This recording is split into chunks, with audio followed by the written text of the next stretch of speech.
Yon, magandang araw po sa inyong lahat mga tol. Ngayon po ay November 23, 2025. Matapos po ang anunsyo ng ating Pangulong Bongbong Marcos nito pong Biyernes sa paglabas po ng warrant of arrest laban kina Saldico at 17 iba pa. Ang National Bureau of Investigation po ay naka-aresto na ng isa po sa mga akusado. Basahin po natin ang balita mula po sa ABS-CBN News Facebook page. Breaking news, naaresto na ang isang DPWH engineer na may warrant mula sa Sandigan Bayan kaugnay ng flood control scandal ayon kay NBI OIC Director Attorney Angelito Magno. Hindi siya naabutan sa bahay sa Cavite nitong Sabado pero natunton at inaresto sa Quezon City. Bagamat hindi pa po pinapangalanan ang arestadong engineer ng DPWH, mukhang sunod-sunod na po ito, no? Maliban lamang dito kay Saldico. Si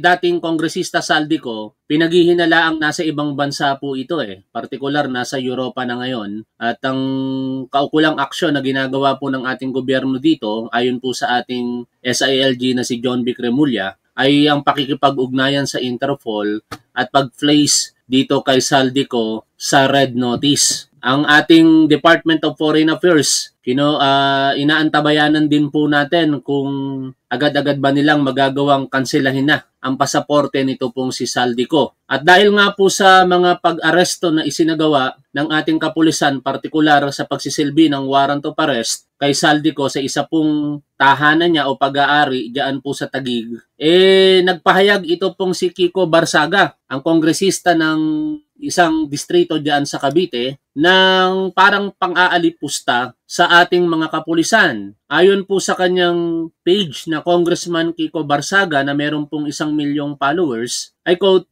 "Talino talaga ng PNP. Alam nang nasa ibang bansa si Saldico tapos pinuntahan pa kondo niya sa BGC. #ikulong si Marcos." Siyempre, ang mga Duterte supporters na mga tanga, tuwang-tuwa naman sa post na ito ni Barsaga at puring-puri niya si Barsaga at sinasabing nakikiayon dito po sa mga diskarte nitong si Kiko Barsaga na wala daw pong mistulang walang alam ang mga kapulisan. Pero hindi po yan ang katotohanan kasi meron pong mga umiiral na alituntunin na i-discuss natin maya-maya matapos po natin panoorin ang balitang ito. Sinubukang haina ng warrant of arrest ng Taguig City Police si ex-Congressman Saldico ngayong araw sa isang residential property nito sa Bonifacio, Global City. Pero wala rito si Ko. Ayon kay Interior Secretary John B. Cremulya, fully uminong na monitor si Ko sa Japan noong nakaraang linggo, pero posible umanong nakabalik na ulit ito sa Europa. Una nang sinabi ni Attorney Roy Rondain, legal counsel ni Ko, na takot umuwi ang kanyang kliyente dahil umano sa mga banta sa buhay nito. Director, what will be the exact role of NBI sa implementation ng warrant of arrest na ito? Isa-serve din po natin to. No? Nakatanggap din po tayo ng kopya ng dalawang warrant of arrest sa magkakahiwalay na kaso. Ang inisyu po ng 6th at 7th Division. Sa 6th Division po, ito yung mga kaso ng public corruption kung saan ay may ina-allow po na piyansa. Doon naman po sa 7th Division ay ang inisyu na warrant of arrest ay para po sa malversation at ito po ay isang non-bailable offenses. Non-bailable offense. Okay, so ibig sabihin po kung ma-arresto natin siya, kahit na may kaso siyang bailable, meron din namang non-bailable kaya hindi siya makakalabas. Tama po? Tama po yun, tama. Mas linawin natin ang sirkumstansya, no? Ganito kasi yan, ang lahat ng ang kaparusahan ay reklusyon perpetua o pagkakakulong ng 20 years and 1 day to 40 years o kaya naman life imprisonment na literal na pagkakakulong ng habang buhay. Merong requirement ang ating konstitusyon para hindi makapagpiyansa. Dapat malakas ang ebidensya. Kasi ang piyansa ay garantiya po yan, yung pansamantalang paglaya, ginagarantiya po yan ng ating saligang batas. Maliban na lamang po doon sa binanggit po nating kaparusahan na reklusyon perpetua o life imprisonment at kung malakas ang ebidensya. Meaning, kapag ang isang taong naaresto, kahit ito ay pwedeng parusahan ng life imprisonment o reclusion perpetua at mahina naman ang ebidensya, sa pamamagitan po ng petition for bail ay igagrant po ito ng korte. Ang mga halimbawa po nito ay katulad ng nangyari kina Bong Navarro. Kung naaalala nyo po siya po, bagamat ngayon ay acquitted na sa kasong iyon, ay sinampahan po ng kasong rape at siya po ay inaresto at nakulong for quite some time. Ang ginawa ng kanyang kampo, nag-file po ng petition for bail. Eventually, ginran po ito ng korte dahil nakita po ng korte na base sa presentasyon ng prosecution ay mahina po ang ebidensya. Kaya itong si Saldico at iba pang mga kasabwat dito sa flood control anomalies di umano, kung mahina ang ebidensya laban po sa kanila, maaari po silang mag-grant ng pansamantalang kalayaan. Pero tingin natin, hindi mangyayari yan sapagkat napakalakas talaga ng mga ebidensya, partikular dito kay Saldico, na sinasabing bilyones ang nanakaw sa kaban po ng ating bayan. Apo yun. At kagabi nga po ay inihain natin kaagad sa tulong ng ating mga tauhan ang mga nasabing warrant of arrest. Sa katunayan, hanggang sa ngayong araw ay nakapaghain na po tayo ng 13 warrant of arrest. Apa. Yung po 13 warrant of arrest, Director, naririnig po namin kayo. Sabi niyo po nakapaghain na kayo ng 13 warrant of arrest. Ito po ay sa mga iba't ibang individual na kasama ni Zaldico sa kaso. Tama po?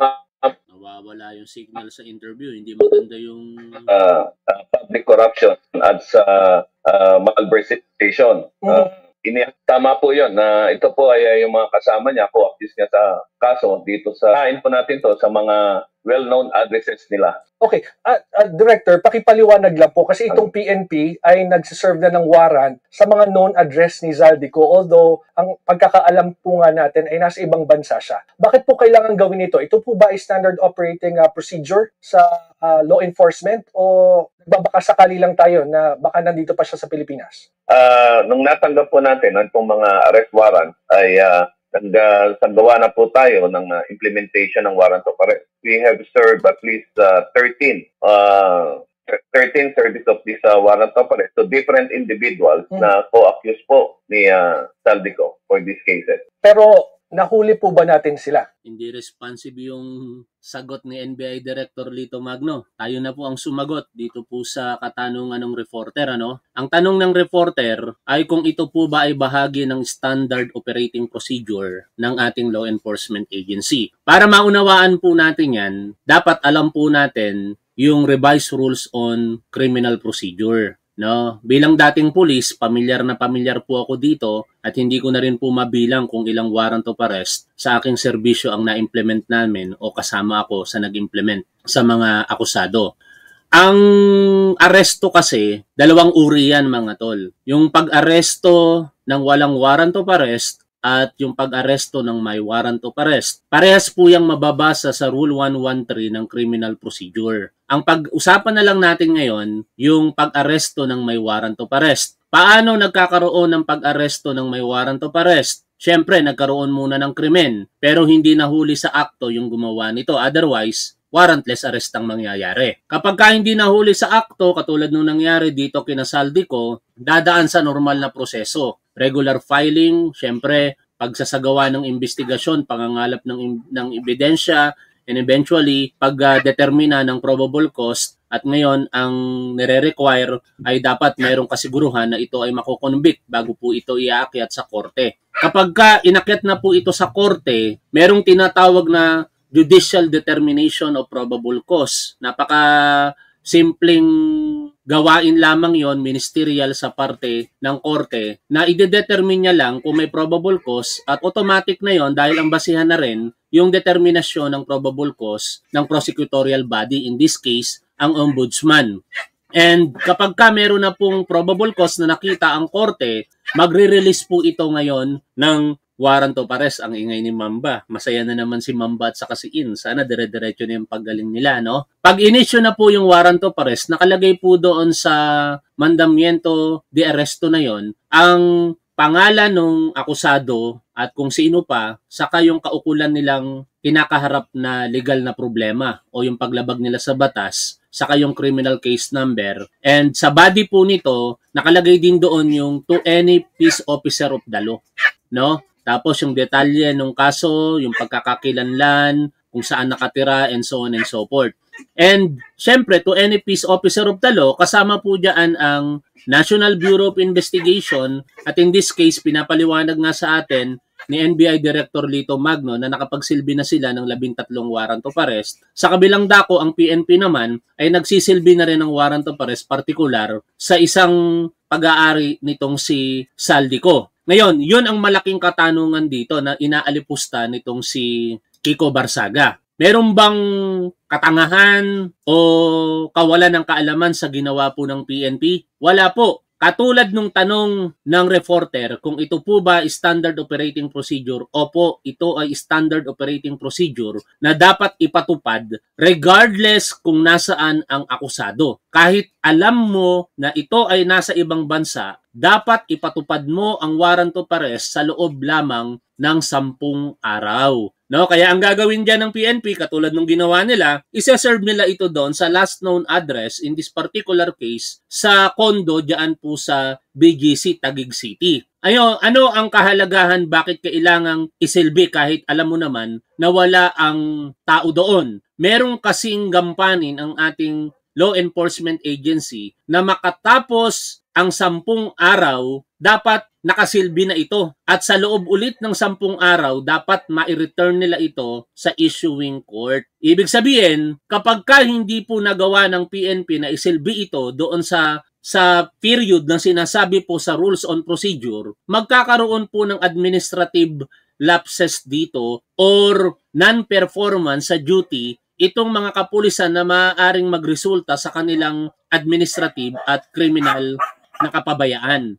Kaya ang gagawin, isisilbi and after 10 days or after the service of the same, ire-report ngayon ito ng mga pulis doon sa korte para sabihin at i-explain na hindi nila nakuha o naaresto yung taong binanggit at ito sinosoli na nila yung warrant of arrest. Bakit kailangang isoli ang warrant of arrest? Kasi basically, ang validity ng warrant of arrest ay lifetime o hanggang hindi pa nahuhuli yung akusado. Pero kapag ito po ay naibalik sa korte, i-archive ito or mag-i-issue ngayon ng alias warrant ang korte para yung alias warrant na yon ang magiging gabay na ng ating kapulisan lifetime or hanggang hindi pa nahuhuli ang akusado. Ganun po umiiral ang sitwasyong ito. Kaya malaking katangahan para sa mga Duterte supporters na tulad ni Kiko Barsaga at ng mga naniniwala sa kanya kung aalipustahin nyo ang PNP sa ginawa nilang pagsisilbi ng warrant of arrest, partikular dito kay Saldico. Isang malaking kaignorantehan yan sa mga umiiral na alituntunin, partikular sa kriminal na proseso sa ating bansa. Kaya itong si Congressman Kiko Barsaga, deserve talaga nito na matanggal na sa House of Representatives. Sana yung ethics complaint dito kay Kiko Barsaga gumulong na at magresulta na ito sa pagkakatanggal niya bilang representative ng isang distrito dyan sa Cavite. Dahil napakasimple lang nito eh. Tapos hindi niya alam. Tapos isa siyang mambabatas. Ang laking katangahan para magsalita ka ng mga ganyang bagay ng ang katotohanan ay proseso ito na dapat daanan ng PNP. O, ituloy po natin ang pakikinig dito po sa balita.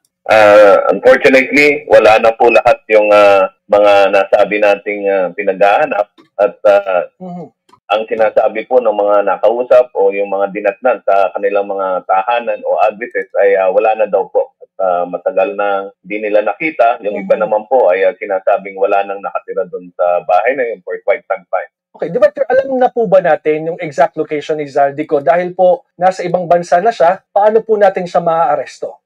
Pwede po tayo mag-apply na ngayong lumabas ng pang-warrant of arrest niya. Pwede po tayong mag-hingi ng issuance ng red notice kung sakaling malalaman natin kung saan siya at ito po i-apply natin sa Interpol. As far as you are concerned, na-apply na po ba itong red notice na ito para kay Saldico at sa iba pa? Yan po ang susunod nating hakbang sa lalong madaling panahon. Can you give us a timeline, sir, if you don't mind? Kasi po, ang proseso niya na i-apply po muna natin yan at yan po ay evaluate at pag-aaralan naman ng NCB at kung sakaling makita nila na may substance o may ang pag-apply ay i-issue po nila yan. So more or less po, mga 1 linggo, 2 linggo kaya kung i-apply yung buong proseso? Hindi po natin matitiyak kung gaano po katagal dahil tayo lang po ay humihingi ng aplikasyon dito sa third sa red notice at sila po kasi ang makakapagbigay ng tamang panahon. Saan po yung bansa yung last known location ni Zaldico if alam po ninyo sa NBI? Sa amin po narinig lang po namin na nabanggit na ang huli pong lokasyon ay sa Japan ay ating Secretary Remulla.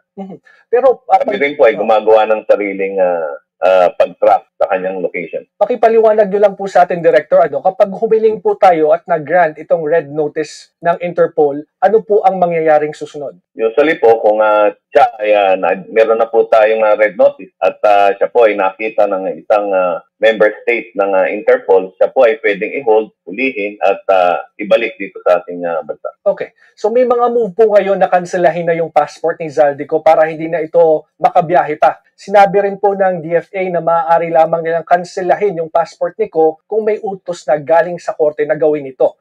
As far as the NBI is concerned, makakatulong po ba ito para madali siyang maaresto? Malaking bagay din po yan dahil kung nasaan man siyang bansa at kung wala siyang pasaporte, siya po ay maituturing na illegal alien. At magiging mode of pagbalik naman sa kanya sa Pilipinas o sa ating bansa ay ang deportation. Okay, so it's gonna be easier kesa po dalawang option at mas mabilis yung sa ikalawang binanggit ni Director Lito Magno na dapat makansela na talaga itong pasaporte ni Zaldico para by deportation ang mangyari, mas mabilis na proseso. Kasi pagka red notice, baka ang mangyari pa dito, magkaroon pa ng extradition, no? At matagal ang magiging proseso nun. Di ba kung matatandaan ninyo, itong si dating kongresista Arnulfo Teves, alam na ng ating gobyerno, alam rin naman ng gobyernong Timor-Leste na nasa kanila, pero dahil nga po gumana yung extradition process, inabot ng napakatagal. Pero ang nagpaganda sa huli ay nang ikonsidera na undesirable alien itong si Congressman Arnulfo Teves ng Timor-Leste government. Hindi na tiningnan yung extradition process kung hindi yung pagiging undesirable alien nito at siya ay inaresto at agad dineport pabalik dito sa Pilipinas. Nangyari yon syempre dahil na rin sa pressure sa diplomatic community dahil ang Timor-Leste ay nag-a-apply pa lang noong mga panahong iyon para maging member ng ASEAN countries, no? At isa sa mga marahil na pag-usapan ng ating Pangulo at ng Pangulo nila na susuportahan ng ating gobyerno ang kanilang bid para maging miyembro nito kung susuportahan din nila yung pangangailangan natin sa paghahanap ng katarungan sa mga nagawang paglabag sa batas dito po sa Pilipinas. At ganun ang nangyari kay Arnulfo Teves. At tingin ko, dito kay Zaldico, kapag ka ito ay nakansela na ang pasaporte, mas magiging madali ang proseso para mapabalik ito sa Pilipinas. Maliban na lamang kung totoo yung rumors na meron siyang ibang passport. Kasi merong sinasabing Portugal passport daw itong si Zaldico. Holder daw po siya ng Portugal passport. Kung meron siyang Portugal passport, magagamit niya yun from time to time na siya ililipat sa iba't ibang bansa kahit wala na siyang pasaporte mula sa Pilipinas. Na ang resulta, syempre, mas magpapahirap sa ating mga otoridad para mahuli siya. Interpol yung pagaganahin. Tama po? Pwede po yung dalawang pamamaraan na yun. Kapag na-aresto po itong si Zaldico at yung iba pa, sabi nyo kasi kanina doon sa 30 na warrant na na-serve po ninyo, walang na-aresto at hindi na sila alam kung nasaan. Ano po yung magiging proseso? Saan po siya dadalhin? Pagka na-aresto po si Zaldico, unang-una po ay isusurrender natin siya sa korte kung saan nag-issue ang warrant of arrest. At susunod po nun ay magbibigay po ng commitment order ang korte kung saan po siya ididetine habang dinidinig ang kanyang kaso. Okay. So, posible rin po kaya na may ibang passport na aside from Philippine passport itong si Zaldico? Yan po ang aalamin po natin. Okay. Ngayon, isang bagay po, kanina po natanong ko sa inyo, kanina kasi nakita natin yung SPD, Southern Police District, yung Taguig Police, na nag-serve ng warrant doon sa isang known address ni Zaldico. Although alam natin wala na siya sa Pilipinas, bakit po ginagawa pa rin ito? Kasi po, isa rin yan sa sinasabi natin yung thoroughness natin at ini-implementa lang din natin yung warrant of arrest para maibalik din po ito sa korte. Kasi yan po ang utos ng korte na i-implement ang isang warrant of arrest. Kung ano man ang resulta, negatibo o positibo, kailangan po yang i-return o itauli sa korte para po mas makapagbigay pa ng additional na kautusan ng ating mga korte. Gagawin po ito sa lahat ng residential property niya? Opo. Okay, sige po. Baka po may mensahe kayo kasi I've read earlier na meron kayong mensahe kay Zaldico. If he's listening right now, ano pong masasabi niyo ngayon?